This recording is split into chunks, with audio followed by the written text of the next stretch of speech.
Hmm. Pero pareha ra.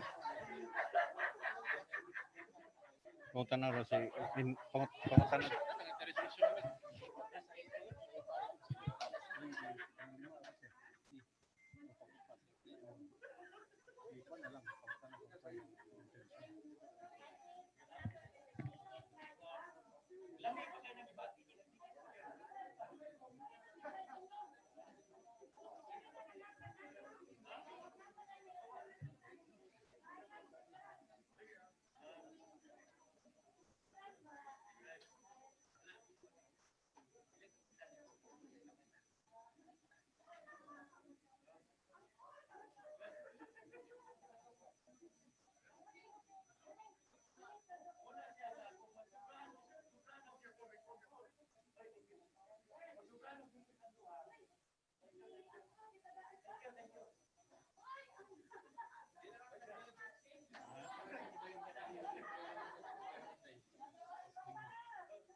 Okay, may ngapon sa tanan.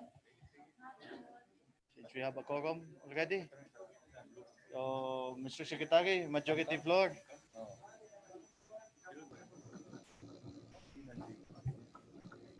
Please to stand.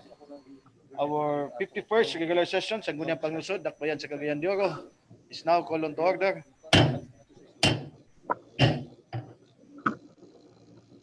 And An invocation by Councilor Joylene Mercedes Palaba. Mayong hapon kanimo konsyala.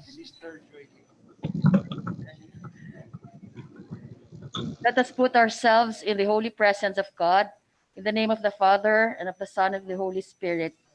Amen. Heavenly Father, we are gathered here today asking for your guidance and wisdom that we may be able to dispense our duties in the best way we can in our sincerest intention to serve.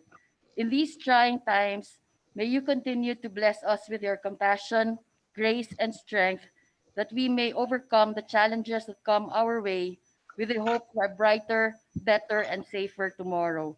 Guide and protect our frontliners, guide and enlighten our leaders, guide and bless the people of our city. This we ask in Jesus' name. Amen. Amen. Thank Yes, you, Father. Councilor Joylene Mercedes Palaba, and for the singing of our national anthem.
For the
mayong hapon sa tanan. Mr. Secretary, please do the roll call and determine if we do have a quorum.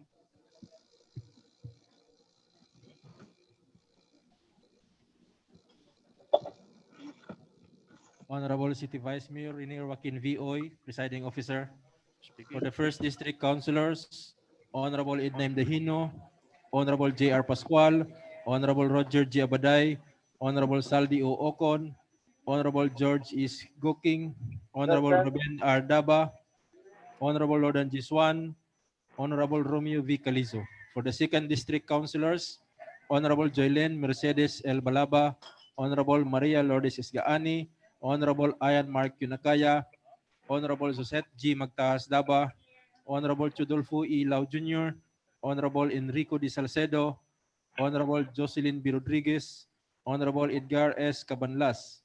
For the ex-officio members, Honorable Yan Lam Islim, Liga ng mga Barangay President, and Honorable John Michael El Seno, City Ski Federation President. There is 100% attendance of all members, Mr. Chairman. 100%. Oh. Isn't it the reason behind?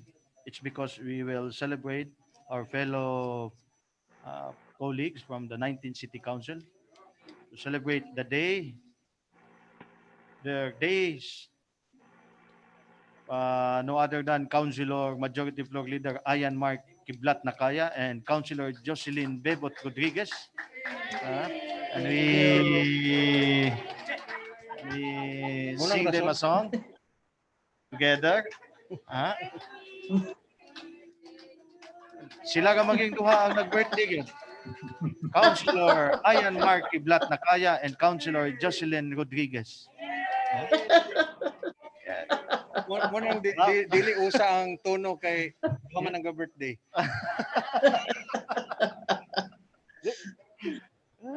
Councilor Doc Boboy Daba, ikaw siguro mangulo kay para mahuman.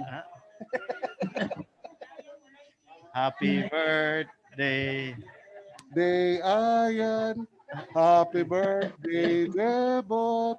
Happy birthday, happy birthday. Happy birthday to Ayan and Bebot. Thank you. Happy Thank birthday, you. Bebot Rodriguez. Happy Thank you very much. from the 19th City Council of Thank you, Mr. Vice Mayor. Thank you. Thank you. And to our colleagues. Talagsaon ka in the kita ini ba? council. Gamay lang atol ng tigas na wala lang gid nasumpay ang kanang pusod ba o kuan. Dati.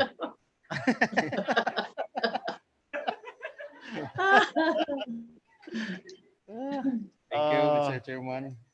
More years. Ah. We are hoping from the 19th City Council for more years to come and more people to serve. Thank you. Thank you, Vice. The more experience, the more we are very grateful to express ourselves for a greater heights. Well, no other than for our for our good deeds that we extend to the people in need, especially in Cagayan de Oro. So happy. Happy birthday, Majority Floor Leader Ayan Mark Kiblat Nakaya and Councilor Jocelyn Bibot Rodriguez. Thank you, Vice. Thank you all. Thank you. Salamat, Sad. So, happy birthday, Councilor Bebot Rodriguez. And Happy birthday, Councilor Majority Floor Leader Ayan Mark Nakaya.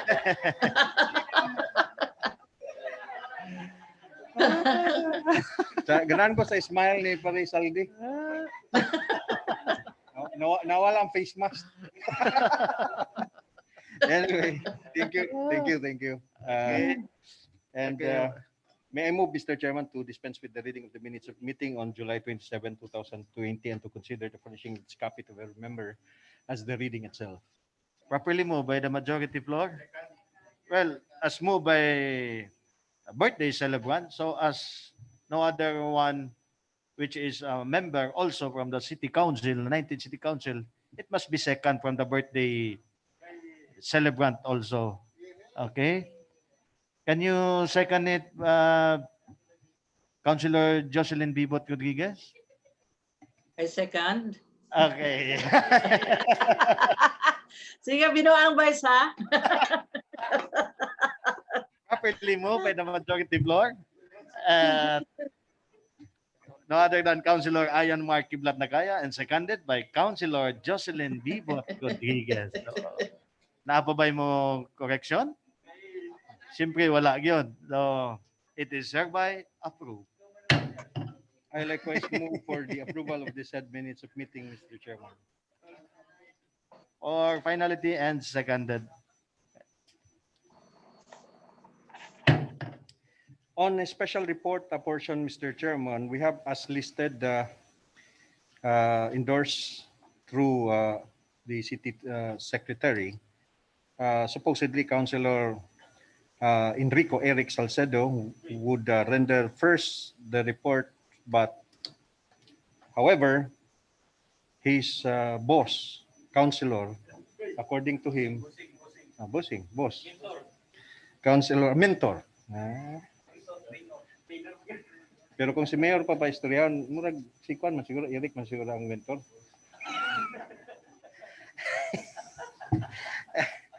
Anyway, So as he is yielding.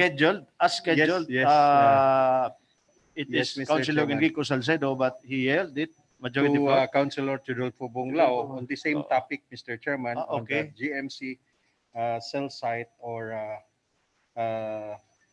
his proposal to the City Council as regards streamlining the requirements of telcos.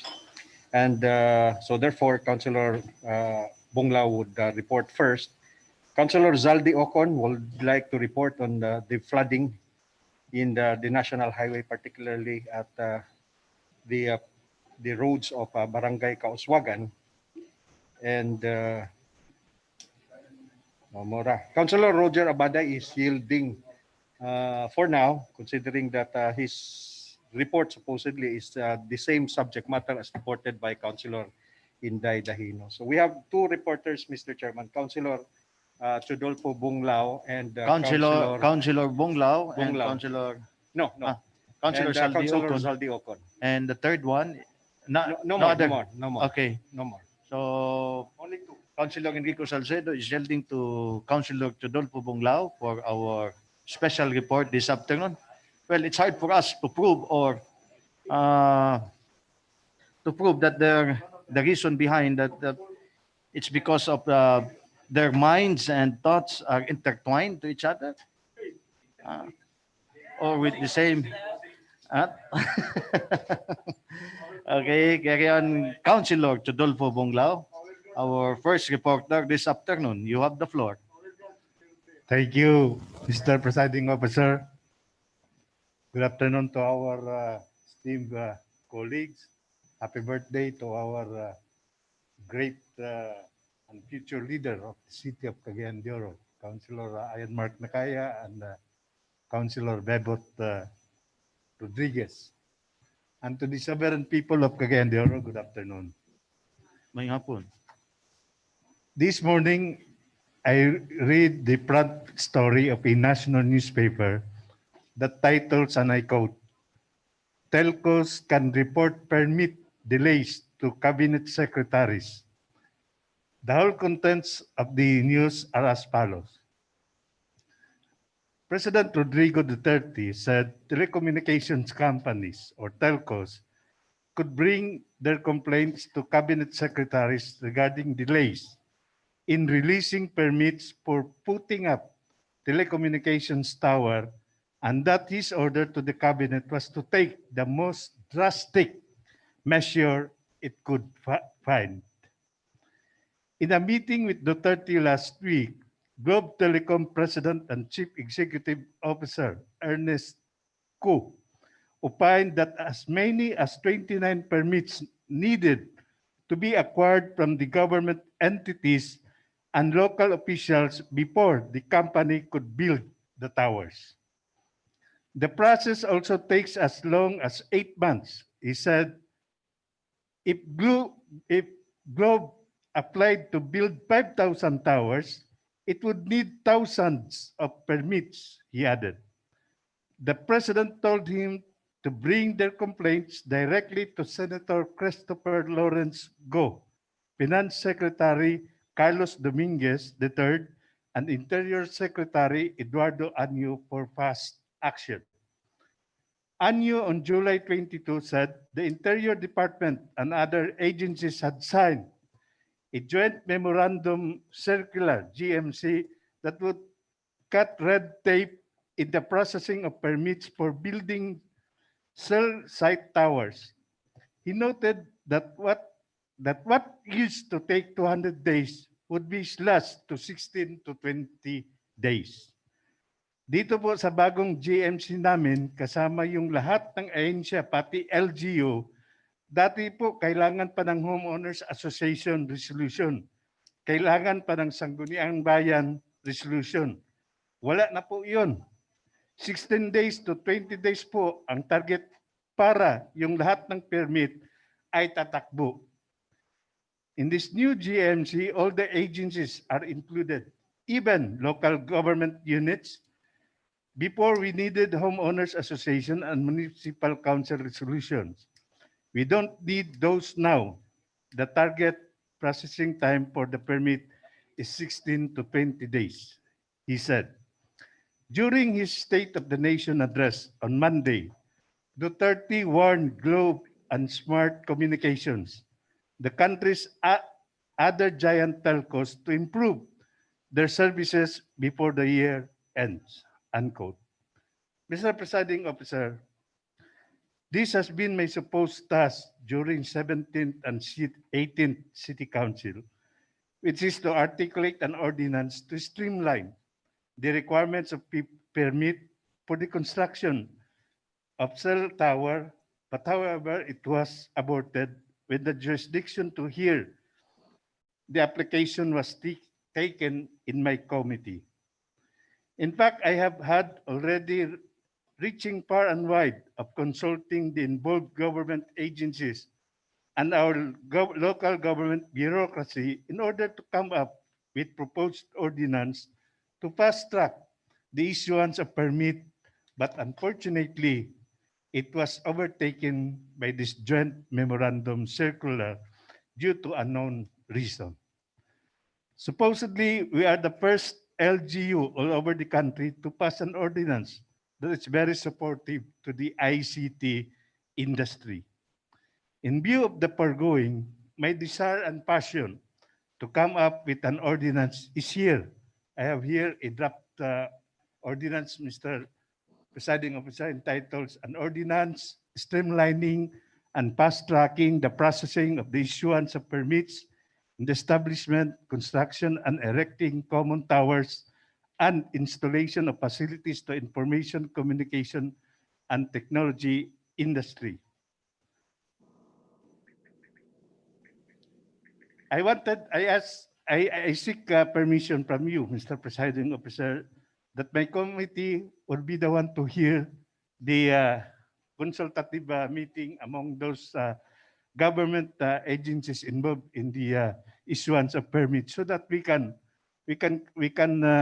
fast track the passage of this ordinance, and maybe we can be the first LGU to have this ordinance in line of the call of the President to fast track the issuance of permit for the construction of cell towers and other common towers for the ICT.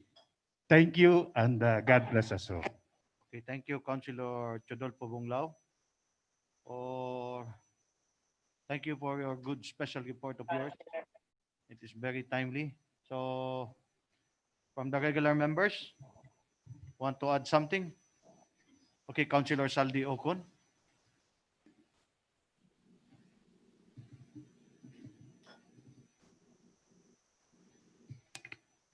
Thank you, Mr. Presiding Officer. Thank you, my colleagues and the people around and the people of Cagayan de Oro. Thank you also for our special to our reporter, Councilor Bonglao. Yes, I heard that, Mr. Presiding Officer, that the President of the Republic of the Philippines, President Rodrigo Roa Duterte, gave a warning signal to the telecommunication company, like, for example, the Globe and the other one, Globe and Smart, to upgrade the services to the people. kay matud sa presidente nga wala ma-insakto ang paghatag og serbisyo sa katawhan sa atong nasod.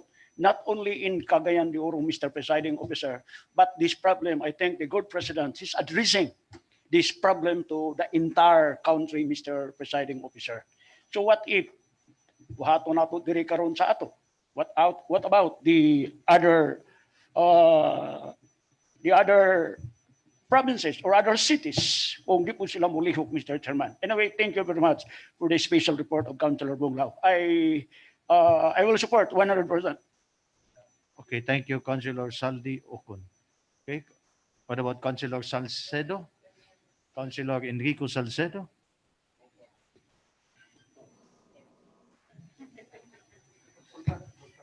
Dagang salamat, Mr. Chairman. Maayong hapon sa tanan. O sa dili pa ko mapadayon, ako lang ipaabot ang akong mainiton. Sa pagtimbaya sa atong birthday celebrant, si Majority Floor Leader Ayan Mark Nakaya o si Councilor Bibot Rodriguez, Mr. Chairman. Na timing nga nagdungan gid sila. Murag duha galing Kalitson karon, Mr. Chairman. Itaw. Pasalamat una-una, napasalamat ta kang President Duterte, Mr. Chairman, tungod kay nakita niya nga problema o giapil niya sa SONA ang pag-pressure sa duha ka telco, ang Globe o ang Smart. Pero before pa sa iyang SONA ni President Duterte, ato na ning gisgutan sa atong committee, Mr. Chairman, sa Committee on Environment, nga gi-revisit na nato ang ordinansa sa syudad. Gani mo ni siya hinungdan, Mr. Chairman, nga nagtukod ta og TWG or Technical Working Group headed by Ma'am Eileen San Juan o ang Vice Chairman niya si Ted Buenavista, ang atong MPC Director dinhi sa Region 10. Gwapo kayo ang gikuan sa atong reporter nga nasa gi-propose nga ordinansa nga katong mga requirements, Mr. Chairman. Kung atong tan-awon man gud dinhi sa atong ordinansa, daghang kayo ang mga requirements. Katong una ang sigon sa mga sa telco, Mr. Chairman, diri sa ato sa Cagayan, sa ato las Cagayan, ilang ingon 8 to 12 months. Katukang Secretary anyo is 200 days. Diri sa ato sa Cagayan is 8 to 12 months. Kita nako, grabe gyud. Langan, unang-una, Mr. Chairman, langan dito sa Sangguniang barangay, kay mga mag-barangay resolution. Sunod ng langan, Mr. Chairman, sa Kaap. Sunod sa langan, dinhi sa city, Mr. Chairman. Muna nga akong gitanaw ang atong city ordinance kinahanglan nagyud nga atong i-amend. Salamat ta karon sa GMC or gani kining pag-suspend aning mga requirements, Mr. Chairman. Na naman ni sa memorandum circular sa DICT nga atong series Department Circular number 8 series 2020 atong last May 29. Nga kung atong tan-awon wala nay dili na kinahanglan ang Sangguniang Panglungsod or Bayan Resolution, Sangguniang Barangay Resolution o Barangay Council Resolution, o ang atong Environmental Compliance Certificate or Certificate of Non-Coverage, Mr. Chairman, o ang Radiation Safety Evaluation Report from FDA, o ang Certified True Copy sa NTC Provisional Authority or Certificate of Public Convenience and Necessity or Certificate of Registration to provide telecommunication services, Mr. Chairman.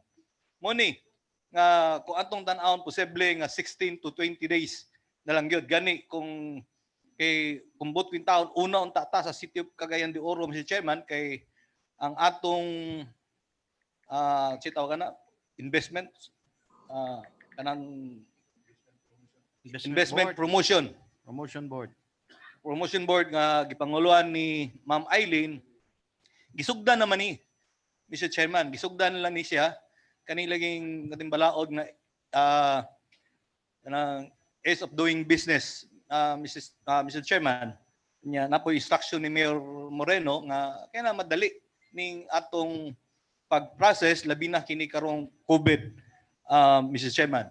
Gani kung nag yield lang ko kang counselor sa akong busing, sa akong trainer, sa akong mentor, Mr. Chairman, kang Counselor Bonglao, kay kung magawas ni ang guidelines sa GMC, Mr. Chairman, maayo unta nga isuspend nato ang atong ordinance katong pag-require sa atong social acceptability, Mr. Chairman. Thank you. Okay, thank you, Councilor Enrico Salcedo. To the members, want to add something? There is none. So, thank you, Councilor Enrico Salcedo. Thank you. Oh, napay nalimtan. Okay. Ako lang suggestion, Mr. Chairman, katong special report, refer unta to sa DOA Committee, Committee on Environment and Public Utility. Mr. Chairman, thank you. Okay, thank you, Councilor Enrico Salcedo. So, in response to the pronouncement of our very own President, Rodrigo Duterte, about this matter, so since we are a reactive sangguniang panglungsod or bayan, so in response to those in need, especially here in Cagayan de Oro, labi na nga magsugod ng klase, so at least we are the first council or sanggunian to be implementing or have an ordinance. We don't have, or there is no need for us to suspend, but to have an ordinance as well for a new guidelines about this matter in streamlining and fast application for the said cell site towers. So from the different said company. So maybe at the proper time. Okay.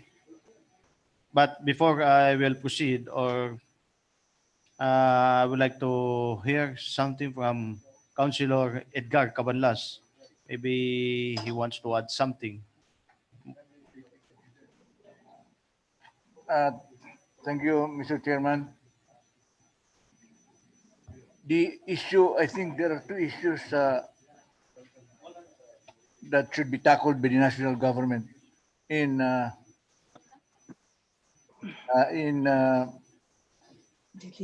fast track this speedy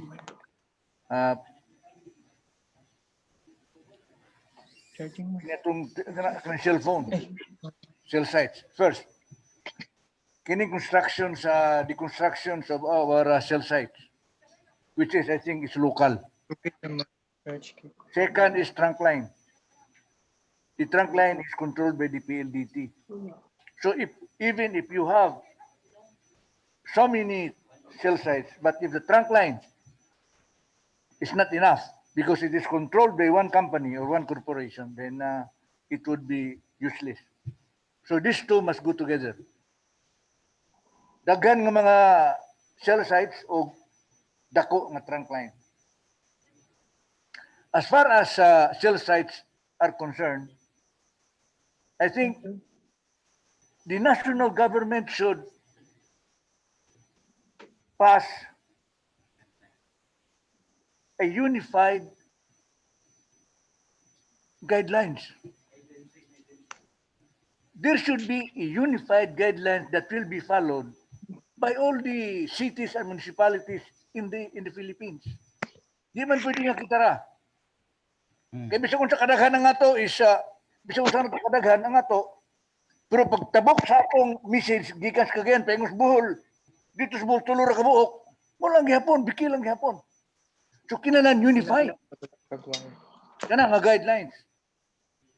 So, I think we should pass a resolution to the ILG and to the Department of Trade and Information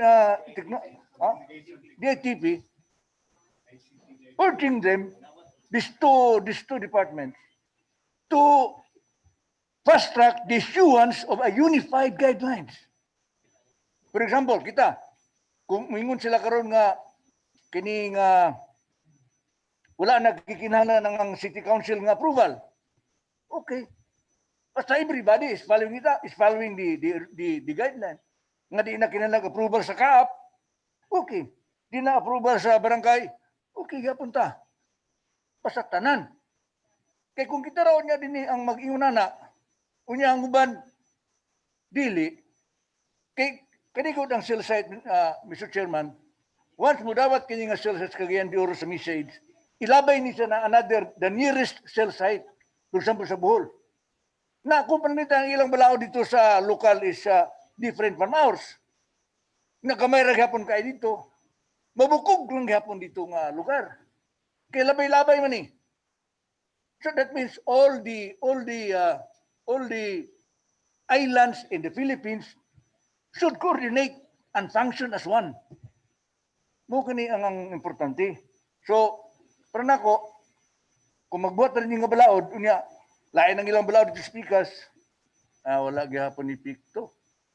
Gitagaan na ba ng presidente sa Tamaras Disimbre ang Globe ug Smart? So, I think, ibalik na ito ang problema sa national government. Gusto na ito nga paspas, okay, give us a guideline that will be followed by all local governments. DILG o ang kanang hunasan ng department. DICT. Dick. DICT, Department of Information and Communication Technology. So, mukha na. Kaya magbuot-buot na rin di gahapon magsilbi kung kitara. Ang uban, dili. Thank you very much, Mr. Chairman. Okay, thank you, Councilor Edgar Cabanlas. Okay, Councilor Roger Cabaday. Thank you very much, Mr. Chairman. I think there is a legal question about this joint memorandum circular issued by the ICT. The ICT is under the executive department, while this memorandum is a deprivation or a prejudicial on the part of the legislative branch, because the SB, Sangguniang Panglungsod, as a legislative power which is delegated by Congress, meaning by law. Our power is defined by law. And it cannot just be removed by mere memorandum or mere resolution. It should be removed by another law. So I think removing us, in the memorandum, it removes the power of the SB or Sangguniang Panglungsod. It's removed. Even the homeowners association and what is being read by Councilor Salcido is being removed. So it cannot just be removed by mere memorandum or circular, Mr. Chairman. We are existing here. We are given power, a delegated power by Congress, by law. So this power cannot just be removed by a memorandum circular issued by executive department, Mr. Chairman. That's my point. Okay, thank you, Councilor Roger Cabaday, and noted and well taken. Okay, Councilor Ruben Daba.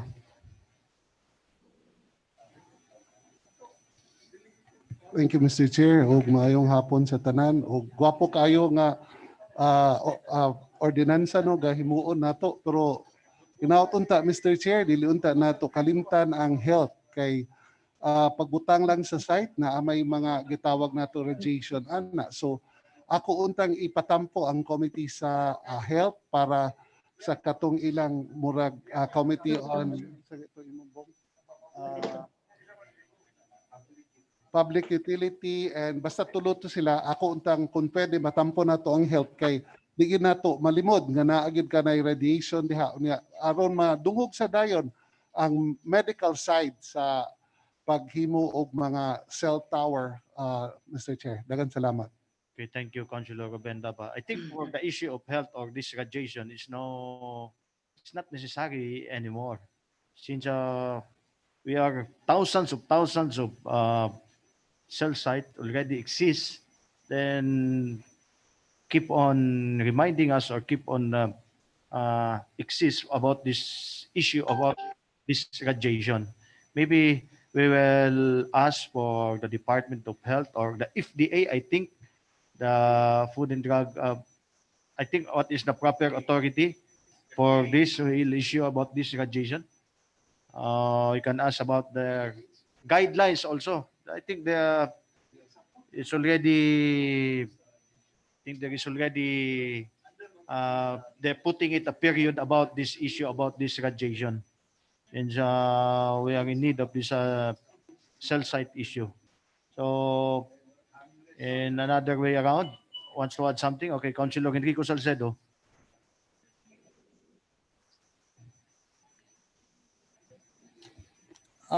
Thank you, Mr. Chairman. Ang point lang ako, Mr. Chairman, i-suspend na to ang atong, for the meantime, ang atong city ordinance. I-adapt na to ang JMC. Kung gingon ni Councilor Roger Abaday, na kisa may mo prevail, pero siyempre, ato, balaod man ni ato, Mr. Chairman. Second, kung gingon ni Councilor Ed Cabanlas, na basin sa uban, dili ma-adapt ang JMC. Pero, Mr. Chairman, kung imo na tong model ang Cagayan de Oro, kay kung kusog ang atong internet diri sa Cagayan de Oro, at least mukusog sa bang atong negosyo diri, Mr. Chairman. Kay ang isa ka cell site, ang capacity sa isa ka cell site, 400 subscriber gid na. Unya, ang nagamit karon sa isa ka cell site, moabot nag 2,000 plus. Munang hinay kayo siya. Pero kung atong i-suspend for the meantime, Mr. Chairman, through the Committee sa Public Utility ug sa Environment sa recommendation, mas maayo, Mr. Chairman, nga masuspend for the meantime ang atong ordinance unya i-adapt nato ang Joint Memorandum Circular, Mr. Chairman. Thank you. Okay, thank you, Councilor Enrico Salcedo. So, okay, Councilor Chodolfo Bunglao. Lastly. Just a reaction also to the the answer of the reactions from my colleagues, no, particularly on the unified implementation of the joint memorandum circular. Actually, it's very clear in the order of the ILG that all LGUs should follow the joint memorandum circular. If they would not follow, then they will be liable and answerable to Republic Act 10132, Mr. Presiding Officer. So that's why I am positive that all LGUs would do the same what we have done here in our city. Second, on talking about radiation, it was explained by the Foods and Drugs Administration, is the in charge of the radiation, that the radiation of the cell towers would not affect to the people because it is a harmless radiation. It will only transmit the signal to other cell site, not to the signal to the persons who are near of that cell site. That's why the issue about radiation is not anymore an issue. It is not already a problem by our people. So there's nothing for us. And besides this proposed ordinance, Mr. Presiding Officer, for the information of my esteemed colleagues, there is a timeline. No, meaning to say there is a prescribed period how many days that the government agency would approve the requirements of the permit. It takes only 3 days for the locational clearance. It would only take 3 days for the barangay clearance. It would only take 3 days for the certificate of use, of which the OBO would be the one to issue that certification. No need for more requirements. because we wanted to fast track and streamline the issuance of permit for the construction of our cell sites. Okay, thank you, Councilor Chodolfo Bunglao. Okay, Majority Floor Leader, Ayan Markiblat Nakaya, the birthday boy, birthday celebrant. Thank you. It was last week, Mr. Chairman. Last week. Today is Councilor Bebot Rodriguez's birthday. Factual pare. Anyway, Dili dungan, dili dungan. una akong pinanganak. Sa day lang, but not the year. Mm. Anyway, thank you. Una kang pinanganak, Majority Floor. Sa day, sa day. Sa day. But not the year. But the Anyway, same year, if you don't mind, the same year? No, no, no. 59 ka. Just few years. Yeah. I'm older, Vice. But it appears that not that long. Long years. Anyway, I have here a copy of the press release of Gov Philippines, Mr. Chairman, provided to me by our city secretary, that the ICT, ARTA, and the concerned agencies issued already joint guidelines for common tower permit streamlining. And we are a subordinate council, Mr. Chairman. The city council, the municipal, provincial council are all subordinate council under the structure of our Philippine government administrative structure and authority, given the power that we are a subordinate council. In other words, we are just operating within the authority given to us by Congress, provided us by the departments concerned in the higher authority. So whether or not we modify or change our ordinance, Mr. Chairman, we are still have to submit to whatever authority there is in the higher authority. Contrary to higher law and issuances, GMC, Mr. Chairman, would put our local ordinance futile and ineffective, inoperative. In other words, all we have to do is to get a copy of this joint memorandum circular, Mr. Chairman. And of course, if there is a an order that the municipal, city council, and the provincial council are no longer allowed to give their consent through social acceptability, Mr. Chairman, so we have to submit.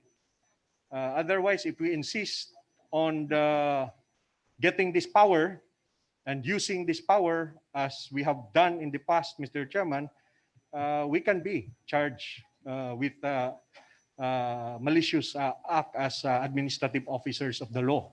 So I suggest that maybe the joint committees that we have created will study the joint memorandum circular, Mr. Chairman, before we act. Because if we pass resolution, address it to these agencies concerned, Mr. Chairman, it would again be futile because it has already been done from Gov Philippines. There is already a GMC, but there is none in the attachment that provides us an access to this GMC. But at any rate, since it's Gov Philippines, right? Gov Philippine website, Mr. Chairman, I would like to think that it's official. It's official that there is already a GMC, Mr. Chairman. So the inquiry would now entail exclusively on finding out of the requirement, Mr. Chairman. So the goal of the report of Councilor Chodolfo Bunglao and Councilor Enrico Eric Salcedo, Mr. Chairman, is to streamline. And we have to submit to and concur with whatever there are provisions under this GMC, Mr. Chairman, that would limit our authority already. And I don't want to put details, Mr. Chairman, as regards the news article that has been already released, but I would like it to be discussed by the joint committee of our local council so that they will publicly announce and let us yield to this authority already. We thank you, Majority Floor Leader Ayan Mark Kiblat Nakaya. Okay, at this moment of time. Okay, no other wants to add something? Okay, thank you for the good special report of yours, Councilor Chodolpo Bunglao. And so as for the insights from our colleagues, Councilor Edgar Cabanlas. But I will be giving a leeway or give way for the passion and sell or kaikag ni Councilor Chodolpo Bunglao in response to this issue or in response to this in need this moment around. So at the proper time, to his own committee for the chairman of public utilities, which is under, and as by Councilor Enrico Salcedo, a joint committee for drafting such an ordinance, that you are already draft. And the other way around, so we will pass a resolution at the proper time for requesting for this concrete, unified guidelines, as asked by Councilor Edgar Cabanlas, uh, a concrete, unified guidelines about this matter. So, not coming from a private company, majority floor, but to the exact proper authority from the national government. So, this could be a double barrel reaction from the pronouncement of our very own President Rodrigo Roa Duterte. Okay, our second reporter, as scheduled, Councilor Saldi Ocon.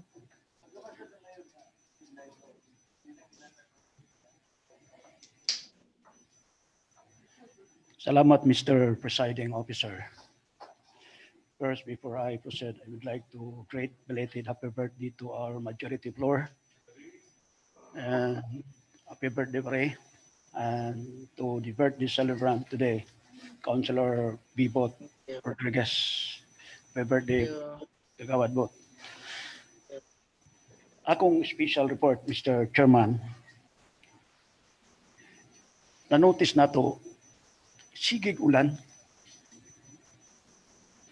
Ya, di ra ba basta-basta nga ulan, bundak yun tamas ginawa. Last Saturday, na nagtawag sa ako, Saturday ba to? Baha. Na nagtawag sa ako nga, grabe ang baha sa unahan sa Kauswagan. Ya sa may corner gyud sa terminal padulong sa Bulwa. Nga naay mga nangaanod ng mga sakinan. So dito ko, Mr. Chairman, niya konfirmado yun. So grabe nga baha. So natingala ta nga, kung sa may hinungdan ni ana, na wa man na sukad mag-ingon ana, naibaha nga moagi, pero dili ingon adto kalaw. Labi pa kay, human naman ang himo nga drainage system diya sa kilid nga bahin, Mr. Chairman. Human na. So muna nga, perwisyo kaayo, wata kay baw karon taud-taud mubundak na puning ulan. Muna nga I stand before here, Mr. Chairman. Yes, I would like to call the attention of the City Engineering's Office. Although I understand that the project was handled by a national government through the Department of Public Works and Highways under the First Engineering District. But there is a advice or a direct knowledge from the Office of the City Engineering's Office to assist on that particular project, Mr. Chairman. So that's why, with this representation, Mr. Chairman, I am asking your support that I would like to call up for an emergency committee hearing for this effect, Mr. Chairman, to invite the Office of the representative from the First District, Honorable Vice Mayor, sir, and the Office of the City Engineering's Office of Cagayan de Oro and the DPWH Region 10 to shed light and explain to the people of Cagayan de Oro paano nangyari yan. para napunta ikatubag mga isuon sa Cagayan de Oro. Thank you very much. Okay, thank you, Councilor Saldi Ocon. Okay. Want to ask or to add something? Okay, Councilor Chodolpo Bunglao. Thank you again, Mr. Presiding Officer. I submit to the suggestion of Councilor Zaldi Ocon, Mr. Presiding Officer, that we're going to invite the DPWH here in our during our session so that we can ask, because imagine how many billions of pesos the worth of the projects of our drainage system, and still it was not, if we could observe, it was not solved the flooding around the city. In fact, if you look at here in the eastern part, particularly in Barangay Lapasan, there is a newly constructed, completed constructed drainage system along National Highway. But during last heavy downpour of rains, you can see the area flooded by because of I don't know what happened to that project. So should we ask from them why it it happened like that, despite that the drainage system is newly constructed? And second, why is it that the Agora or the Valenzuela uh, underground drainage system, which will supposedly connect to the Bitanag Creek in Limkitkai, was not pushed through? What happened despite of billions of pesos being allocated for that project, and yet it was not yet completed? That's one thing that we should know, because DPWH, during the time when they presented the solution of flooding in our city, they hired consultants coming from Manila. And then they explained to us before the city council how they are going to solve the problem of flooding in our city. And so the construction of our drainage system started because of that recommendation. And yet, the flooding is still experienced by our people in Cagayan de Oro. So that's why we wanted to know why flooding is still experienced here in our city. Thank you. Okay, thank you, Councilor Chodolpo Bunglao. Okay, Councilor Edgar Cabanlas.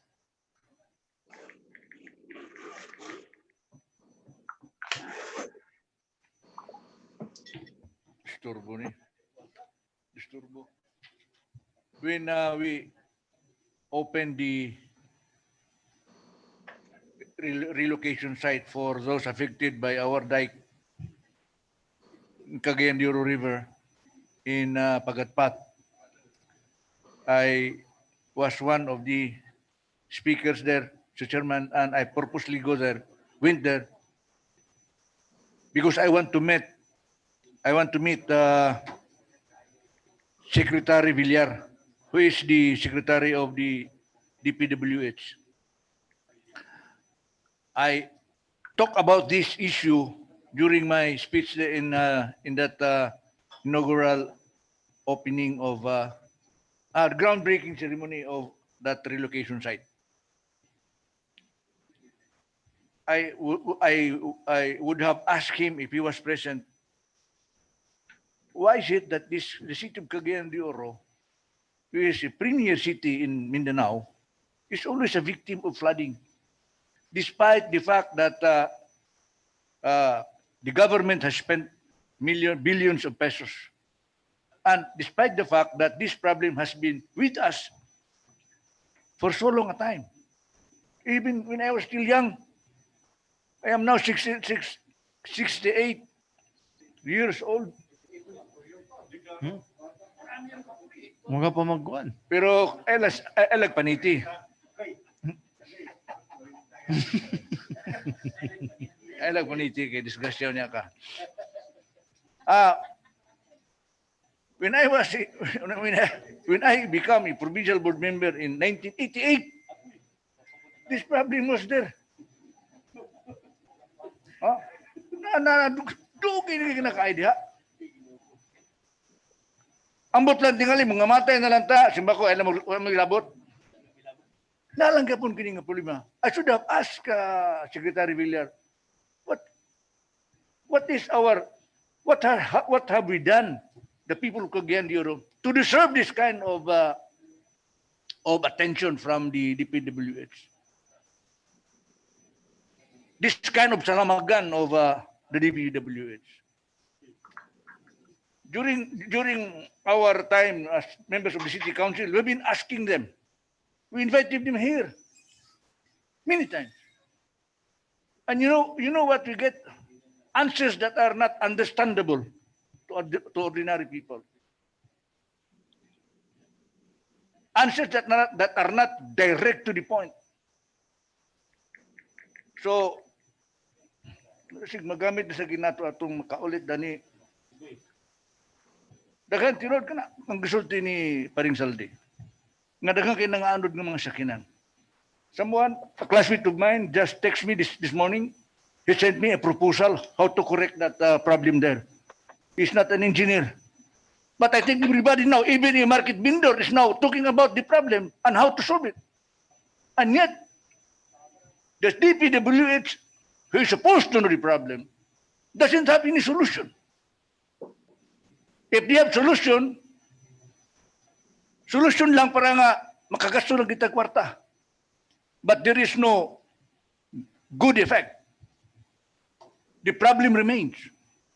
Na ilang trabaho da, sige na sila pandaot sa dalan nga maayo. Amot, sabi nakasulod sa ulo din nga itong DPWH. So I hope, if everybody will agree, we'll call them again here. In the plenary. City Council, committee of the whole. And I hope everybody will be frank. Natiguhon tani sila. And we should not be afraid to pass resolutions that would show to the world and to the people of Cagayan de Oro that this council is not afraid of the DPWH. It's time for us to give them a proper warning and discipline, Mr. Chairman. Sobra na kayo. Napanilang gibot sa lapasan. Amot ilang ang dalang gapatag, ilang gipangpang. For what purpose? Is there any reason? What is the rationale? I'm not an engineer. But engineering is sometimes common sense. Their projects do not answer the proper questions of common sense. So kinahanglan nga ito na silang tanawon. Because if they're not answered properly, then I think the city council, kay syudad man Cagayan de Oro, part man sa Cagayan de Oro, okay lang kung dito part sa lain lugar. But this is part of Cagayan. And we should assert our authority and our power. Muna importante, Mr. Chairman, kay dugay na kini nga problema. Kinahanglan nga mohatag sila sa solution nga eksakto. Proper engineering solution. One-time proper engineering solution. Unsaon ka na pagsulbad from the tulay, paingon dito sa bulwa. Nga nung sa sali lang ka na kalunupan. Magbuhat sila diha karon sa drainage, dito mo buto na pis Carmen, dito mo buto na pis Patag. Traffic pag grabe kayo. Sobrang naging kayo. How can you develop that area there? People are constructing their houses high above. Sa simple lang problema. So, naaginis. I know nga diri sa solution. Nakaabot na mangali kita sa buwan, kana pa nga problema diya, di na ito kasulbad. Pag-abot na kita sa laing planeta.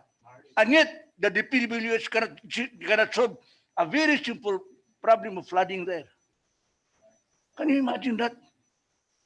In a 2-kilometer strip, they cannot prevent the flooding from occurring. Aman ilang mga abilidad. Lam. Thank you, Councilor Edgar Camanlas. Okay, Councilor Enrico Salcedo.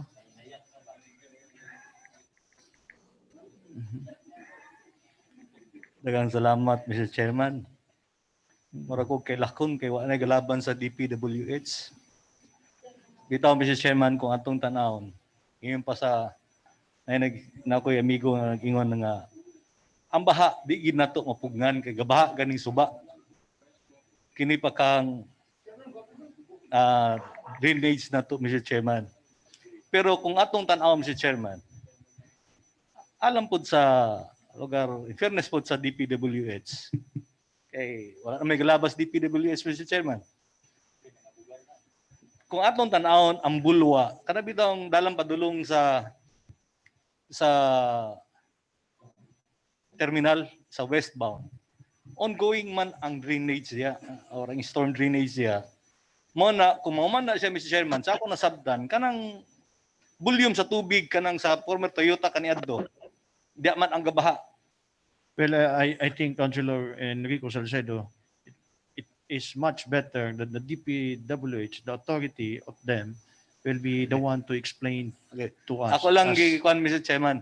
Okay. Oh. Niya ang ako lang sumpay, Mr. Chairman, kay ang ato siguro ako nakita mo, Mr. Chairman, nga maghimo na lang tag resolution kay ako nadunggan ang budget diya dili straight, putol-putol ba?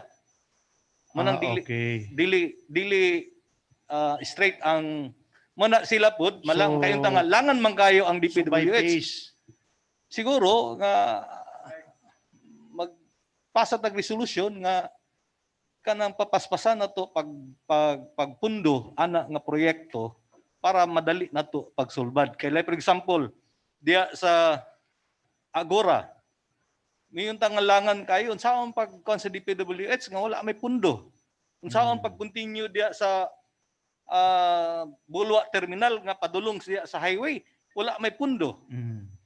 Usa, Mr. Chairman, nga kinahanglan nato nga pasa tag resolution nga mapunduhan na siya, mapaspasan og pundo. Thank you, Mr. Chairman. okay, thank you, Councilor Enrico Salcedo. Okay, Councilor Saldi Ocon.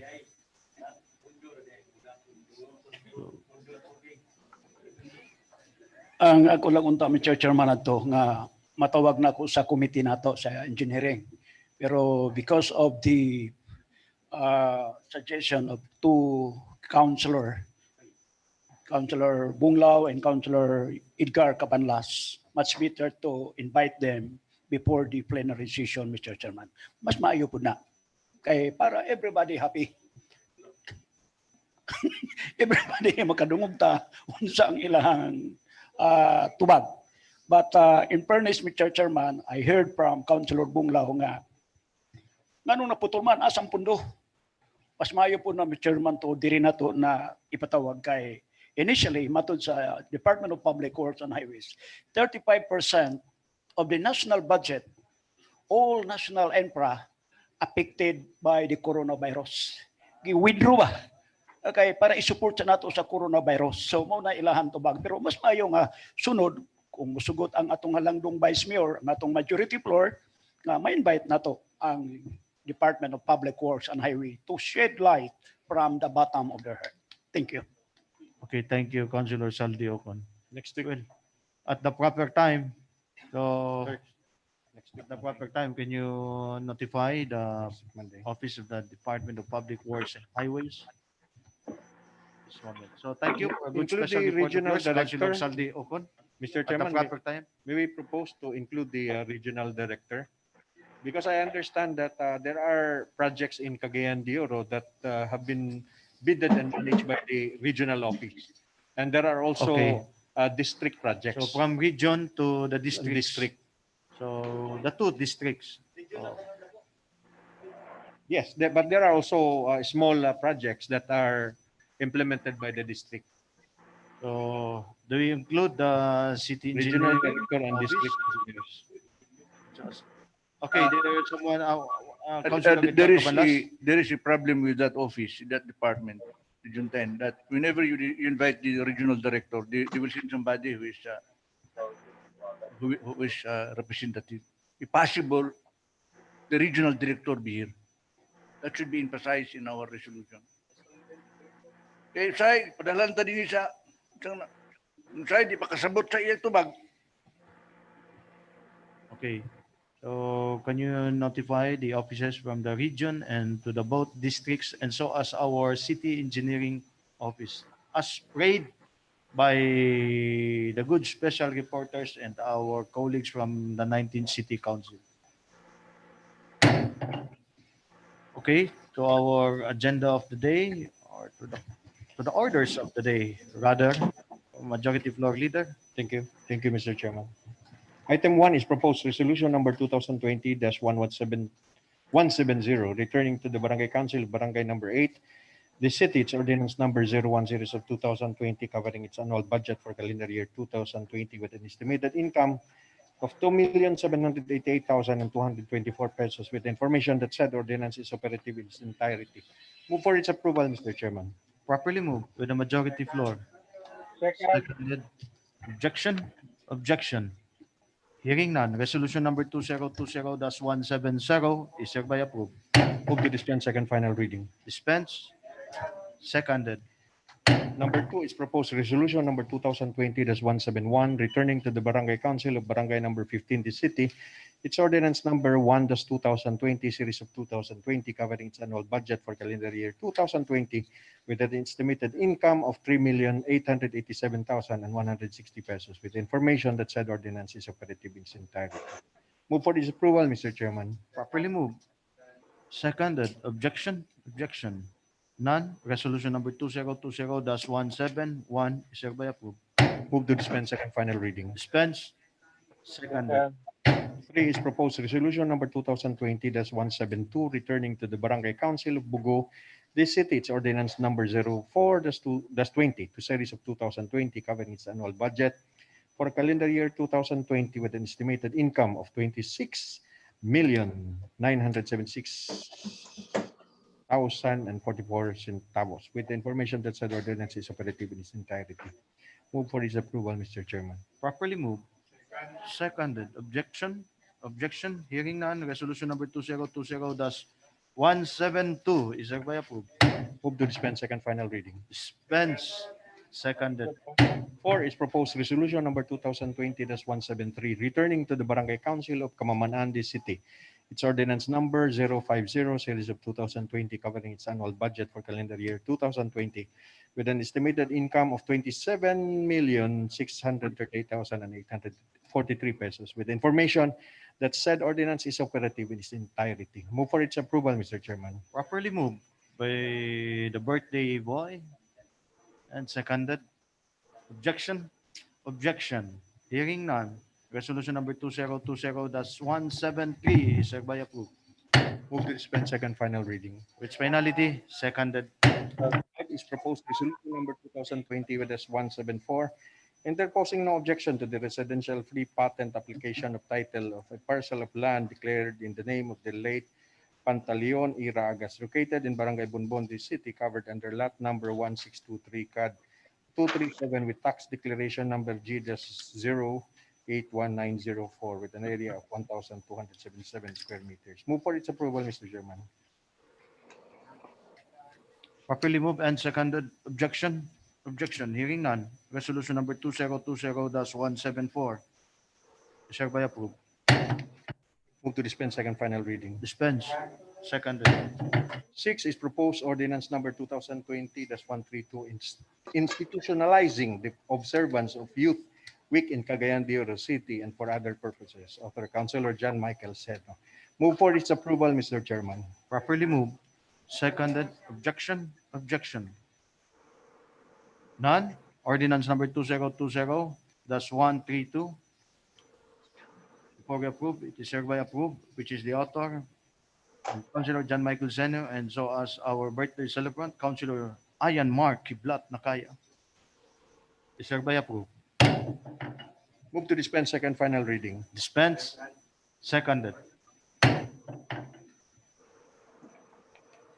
7 is proposed ordinance number 2020-133, appropriating the sum of 9,584 pesos from the item personal services salary savings of vacant position item number 52 community development assistant 2 for the period January 1 to 17, 2020 in the 2020 annual budget of the City Local Environment and Natural Resources Office, Glenro, this city to be made available for the payment of the unpaid salary due to step increment of Mr. Benjamin Salvador Supervising Environment Management Specialist of said office for the period March 2019 to December 2019. Move for its approval, Mr. Chairman.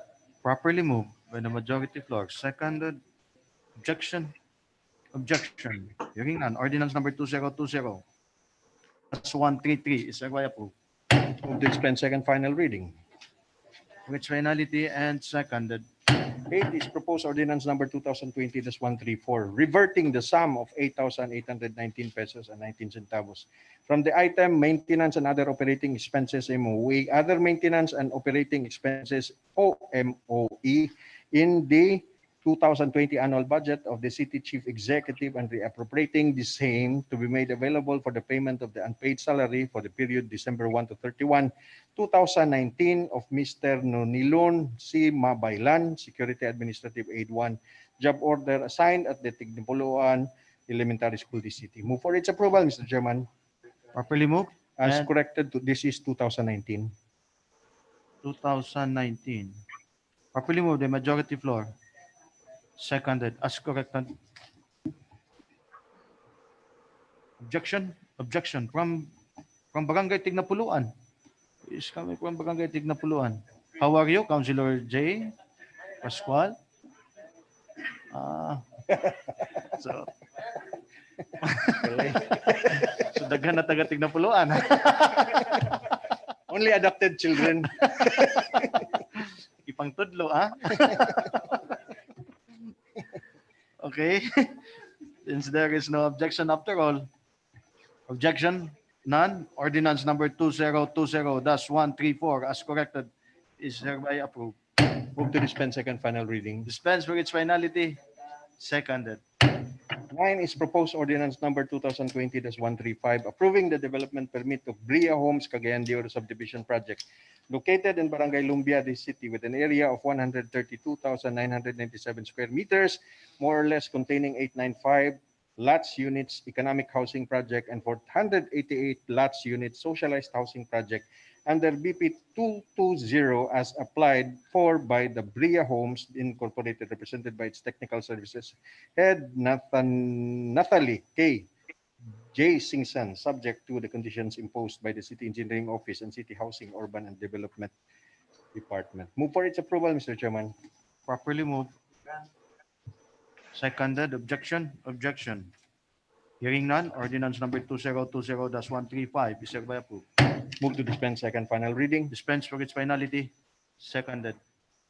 10 is proposed ordinance number 2020-136, authorizing the Honorable City Mayor Oscar S. Moreno to enter into and sign the Memorandum of Agreement, MOA, with the Archdiocese of Cagayan de Oro through its social action team, Archdiocese through SAC, represented by the Archbishop of the Metropolitan Cathedral of Cagayan de Oro, Most Reverend Antonio J. Ledesma S.J. Didi.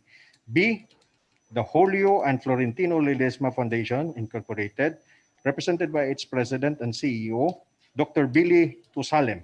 C, the Social Housing Finance Corporation, represented by its president, Attorney Arnolfo Ricardo Bicabling.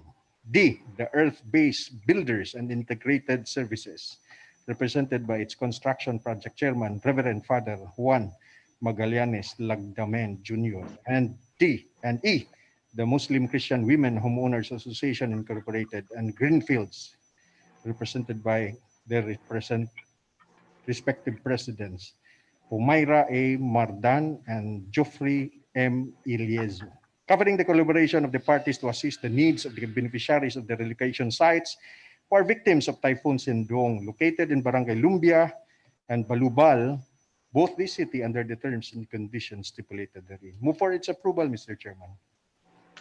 Properly moved by the majority floor. Second. Seconded. Objection. Objection. Hearing none. Hearing none. Ordinance number 2020-136 is hereby approved. Move to dispense second final reading. Dispense for its finality. Seconded. Item 11 is proposed motion number 05-2020 to discuss on the floor the proposed ordinance on the 2020-137 entitled an ordinance amending section 737 cockfighting, chapter 171 of Ordinance Number 4373-94, otherwise known as the Codified Ordinance of Cagayan de Oro City, so as to lit the word Saturdays therein. We have for discussion, Mr. Chairman. May I first propose a discussion on matters authored by Councilor Roger Abagay. I am not in a Well, before we start for the discussion, we have to move it first. And is there any No. second? no for discussion only. Okay. Move Any for second? discussion, Mr. Chairman. Well, we have to second it first to submit it to the. Any second? Seconded. Okay. Carry on, Majority Floor Leader Ayan Mark Kiblat Nakaya.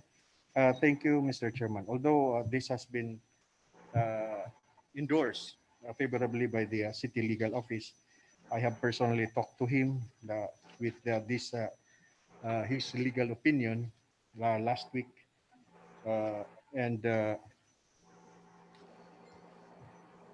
there is in Cagayan de Oro, Mr. Chairman, when there's an event happening and we have local ordinance, and there are also national laws that covers the same subject matter, such as cockfighting. And what have we at a loss, Mr. Chairman, are the people who they think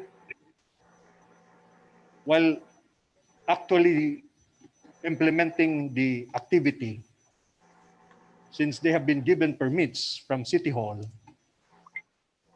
they have been in a position where they could not do otherwise but to submit and raise their hands when there are operations from regional and national operatives, enforcers, Mr. Chairman.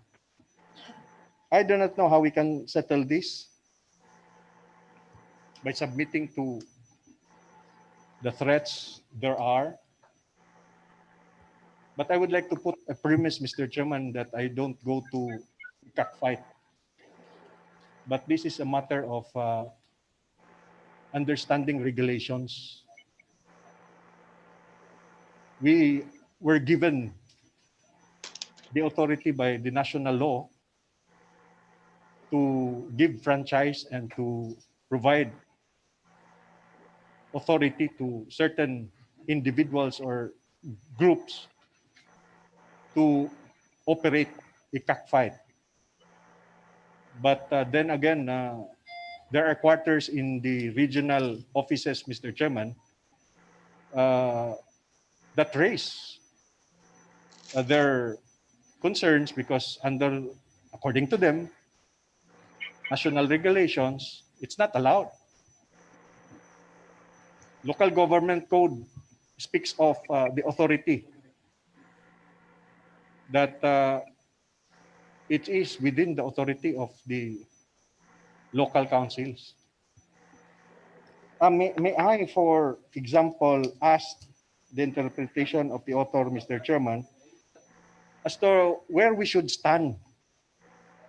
Because to delete Saturday because in manner of submitting to whatever provision of law that to my understanding have been already abandoned after the authority granting the local governments, Mr. Chairman, to approve franchise and all as regards cockfighting. Unsa bagyod? Kay once we approve this, Mr. Chairman, problema sa cockfight, Councilor Inday, di raman agakahuman sa usa ka adlaw. So, kung kinsay masubrahan sa usa ka adlaw, tanan dakpon.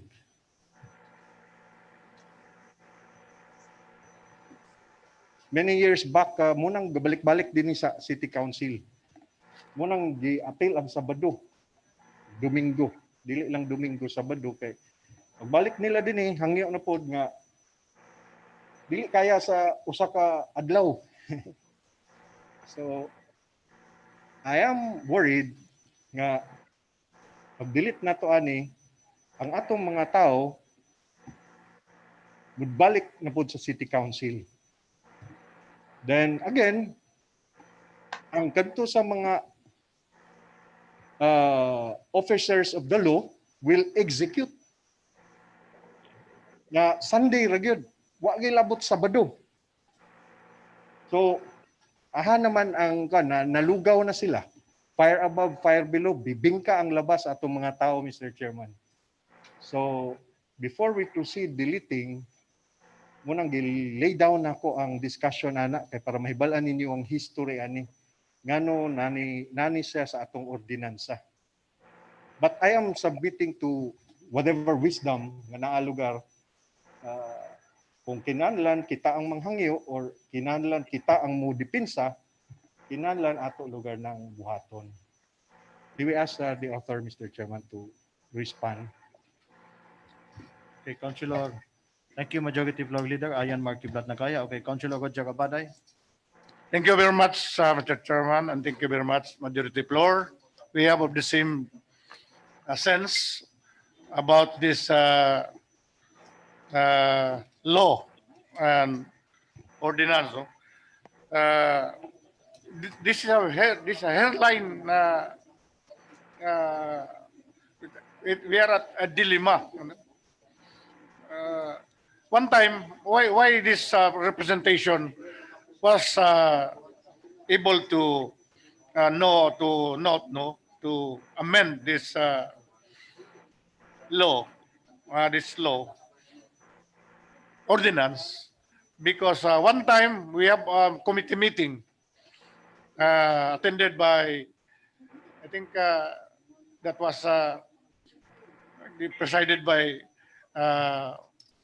Councilor Caliso in his committee. The presence of CIDG and told us that they are instructed by the national headquarters that they have to conduct apprehensions of all illegal gambling, including this those licensed or non-licensed, especially licensed cockpits that will hold sabong or cockfight during Saturdays. Because if you read Republic Act, may I refer you to Appendix L, page 116. So 116. This is the letter of Jerry A. Leonida. Bago pala ni. January 29, 2020. Nagsulat sila sa DILG. May tungod yapon na ning problema. Ilang problema sa sanggunian. Nag-approve sila ordinansa nga yapil ang Saturdays. So ngayon sila opinion sa DILG regarding this matter. I will also refer you to Appendix L, page 118.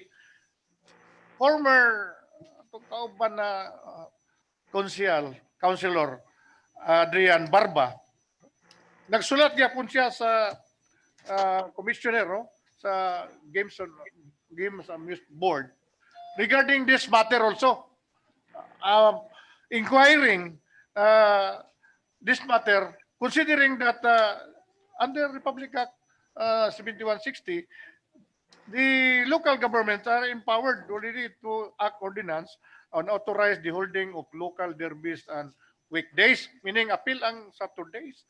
So nagsulat yapon. Again, there was the answer of the commissioner on page Appendix L, page 121, last paragraph is follow me. In the letter of inquiry of the Secretary of Sangguniang of Municipality of Mambusaw, Capiz, in the second paragraph of the DILG, opinion number 16, second paragraph, in the last sentence and the last penultimate sentence. So, based on the case of Tan versus Perea, the Supreme Court state that while Republic Act number 7160, otherwise known as the Local Government Code 1991, now governs as the authority of the Sangguniang Bayan to authorize or license establishment, operation, and maintenance of cockpits. Emphasize, capital letter, it is still subject to the limitation laid down by PD Presidential Decree 449, otherwise known as the Cockfighting Law of 1974. The court even said that there is no dichotomy, meaning there is no contradictory, between affirming power, the PD, and subjecting it to limitation to the same. Under PD 449, as you read this, Section 5, Paragraph D, kini wala maamindar, wala daw maamin. Wala maamin. So, holding cockfights, except as provided in the decree, cockfighting shall be allowed only in licensed cockpits during Sundays and legal holidays, such and such. So I'm afraid that if we will not amend this ordinance, our ordinance passed giving franchise as a franchise na appeal na ba dito ang ordinance, we might be compromised because we are the one authorizing this license cockpits. Kita yung nag-authorize and it is contradictory to these provisions under PD 449. Na Sundays naman nag-allow. Kita nag-allow tag Saturdays and Sundays. So I am anticipating that problems may arise. So this city council might be questioned also because all the cockpits that we have authorized them to hold. So that's why I sensed to amend this for us and also for the cockfighting for the future occurrence that may occur, because as of now the DILG and the through PNP, they are instructed now to apprehend all in fact nanay na nga dakpan gani.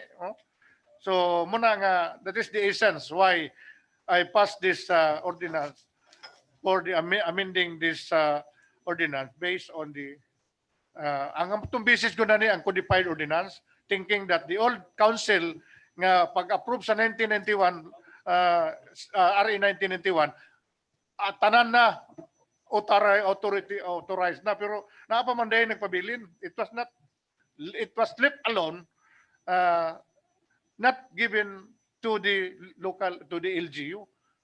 So I am asking I searched all the latest Supreme Court decision regarding this matter. Wa ko kakita, pero please help me kung naani jurisprudence, then we can retain or we can propose again, no?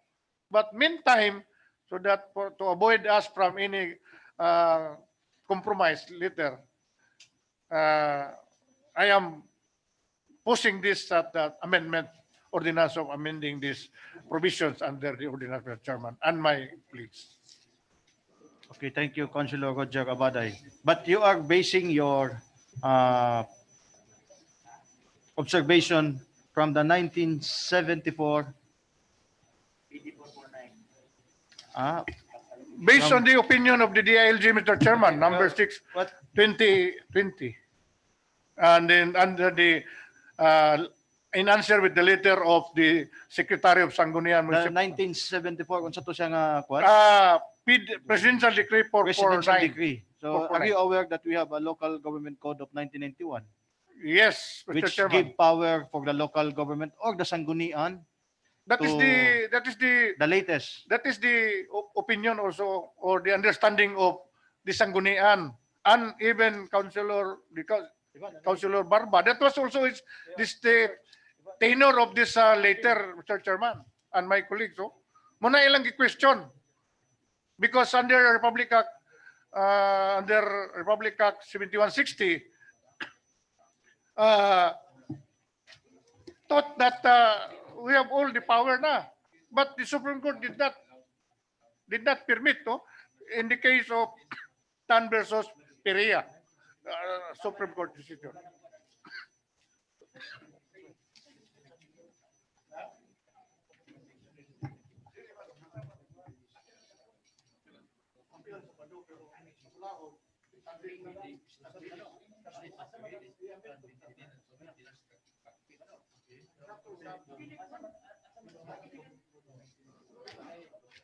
Grabe ang Supreme Court.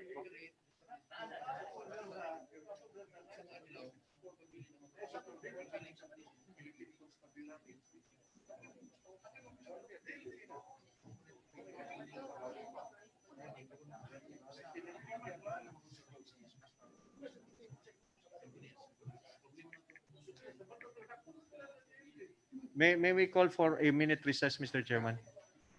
Okay, before we okay. So before we have a recess, okay, Councilor Edgar Cabanlas. Oh, no, Ato ning klaruhon kay oh, ang DILG wala mo subay sa decision sa Supreme Court. Ang atong authority to manage, maintain, to issue guidelines is based on the local government code, which is the latest law. Ang cockfighting law was created in a presidential decree during the time of Marcos. So that was an old law. With the passage of 7160, it is presumed that 7160 repeals the old law. Klaro man na sa akin. Klaro man ni dinis sa balaod nga nangingon man ang balaod na to dinhi nga all laws inconsistent with this 7160, which is the local government code, are considered repealed. But the Supreme Court, I do not know what happened to the mind of the Supreme Court, said no. The cockfighting law still operates and puts the limitation on the 7160. I don't agree with the Supreme Court. And also the DILG said nga eksakto dili eksakto ang Supreme Court. Ang tenor sa statement sa DILG is here, Mr. Chairman. It would be absurd dakong binuang to exercise a given regulatory authority, ang ato lugar, to be given a regulatory authority on a particular matter while also being subjected to another agency's authority. Absurd kung nga gitagaan tag authority niya, naaday gyapon ang naaday lain tao magbuot nato. It would result it would result to the Philippine National Police, including the CIDG, which now functions the duties and responsibilities of the constabulary, as the ultimate approving authority on regulation of cockfights. So sila na hinuon ang nahimong. Kanina hinuon ang mga pulis, muna hinuon ang nahimong well, I the think ultimate regulatory authority on cockfighting, which is not supposed to be. It is now the local government code under 7160. So, ayaw tanga. balikaraan na. Last paragraph of Deleter Barba. Ay, no nagbarba kay di mo na Sa commissioner last paragraph. Di mo kaya mo ako'y pasabot nga. Di na tayo mati. Kani manggut ang mas dunay authority lugar ang DILG yun. Dili kay ang ako authority. Ang DILG mo itong pamation. Well, Di man, amigo talaga. okay. So therefore, Mr. Chairman, Maybe- I mean, we should not relinquish our authority kung sakto man na sa atong That majority is floor why- leader nga sa Todi Aksandi kay usay god kulang bagid na labi nang naidirbi kulang mo kayo mabot pag naglunis kadlawon sa lunis magdali-dali na sila. Okay. So, But as I propose, maybe we will discuss it further to the Oo. committee level. ibalik lang sa Between nilo committee. Dila sa hours. tangtangon. But at this moment of time, since this is a proposed motion for a proposed ordinance for for deferment, and we will discuss it the matter to the committee level. Mr. Chairman, It's because we don't discuss this in for the addition lang, interpretation of the law. in addition lang, in addition, last paragraph of Appendix L, page 21. Itong an answer letter to Councilor Barba, kay question lagi nila ning anong kwan. I just allow me to read last paragraph. Okay, The we will opinion of the discuss it to the commissioner. committee. The Since we commissioner. are interpreting, The opinion of the commissioner of the GAP, ingon siya, in tubag sa letter sa Attorney Barba, no? Councilor Barba before, including an answer of that your letter dated in what year? 20 Attorney Barba 2014. 2014 yung letter. 2014. Ay, sa ang opinion sa DILG is 2080. That is why. Okay, we will discuss 2080 ang opinion sa DILG. Okay, Councilor Roger Rabaday, for their proposal for these amendments of proposed motion, we will discuss it later to the committee level. Okay. Just packet your opinion or your supporting reasons for this proposal to the proper committee. We will discuss it there. Okay. Now, it was already in the committee, Mr. Chairman. In fact, the city legal office has recommended this for It's hard the for us to plenary. discuss it to the plenary. Okay. So I just read this last paragraph, Mr. Chairman. I was confused. That is why I want you to help me if we have any basis to retain this law, because I do not want also to. That is why we will discuss it to the committee, not in the plenary. Very clear ang sa opinion sa commissioner sa GAB ang iyang ano. We will discuss it I do later. not know nga this is correct, but this is the opinion only. This is the opinion. Okay. Huh? Okay. Councilor Enrico Salcedo, after it, leader. Okay. Daghang salamat, Mr. Chairman. Grabe kayo ang mga banggitan ng mga kauban ako, mga veterano. Nag-away na gyud sa una-una. Siguro, Mr. Chairman, para ma-settle ni siya, I move for defer, Mr. Chairman, for 1 week. Thank you. Properly moved by for a deferment. Any second? Seconded. Objection? Objection. There is none.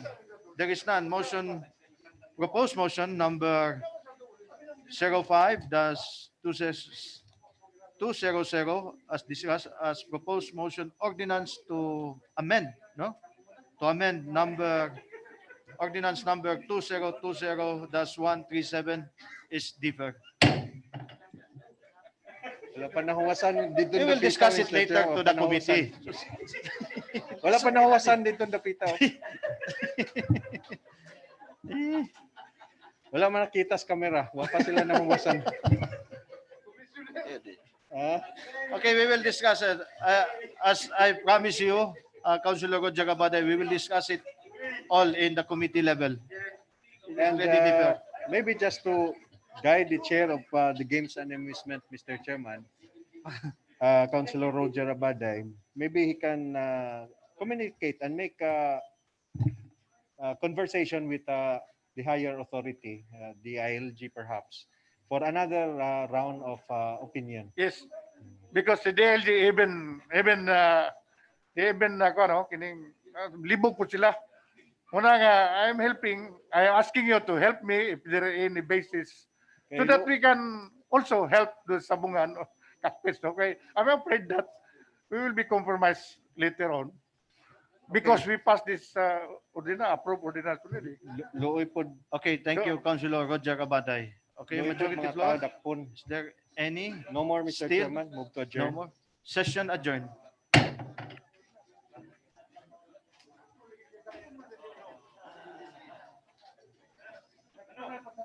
Happy birthday